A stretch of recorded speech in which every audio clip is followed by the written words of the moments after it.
India জোটকে ভোটে জেতান, তাহলে যোগ্য জবাব দেওয়া হবে, আমাকে আর জেলে যেতে হবে না। এই ধরনের মন্তব্যই নাকি ভোট প্রচারে করছেন অরবিন্দ কেজরিওয়াল।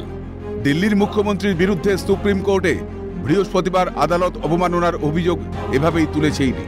বিজেপি বিরোধী ইন্ডিয়া জোট ভোটে জিতলে তিনি 5 তারিখে জেল থেকে বেরোবেন, এই জাতীয় মন্তব্য করারও অভিযোগ উঠছে কেজরিওয়ালের বিরুদ্ধে। দিল্লির মুখ্যমন্ত্রীর করা এহেন মন্তব্যগুলোর বিরোধিতা করে সওয়াল এনফোর্সমেন্ট ডিরেক্টরেট বা ইডির আইনজীবী তুষার মেহতার। ইডির করা এই সওয়ালের জবাবে বিচারপতি সঞ্জীব খান্না বলেন, রায়ের সমালোচনাকে স্বাগত, কিন্তু আইন মানতে হবে।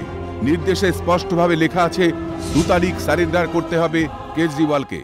এটা শীর্ষ আদালতের নির্দেশ এবং আইন মেনেই চলতে হবে, কারো জন্য আইন ব্যতিক্রম হবে না। কেজরিওয়ালের ভোট প্রচারের করা মন্তব্যের কোনো সমালোচনা না করেই এভাবে জবাব ফিরিয়েছে সুপ্রিম কোর্ট। উল্লেখ্য, 10ই মে শর্তাধীনে অন্তর্বর্তী জামিন পান কেজরিওয়াল।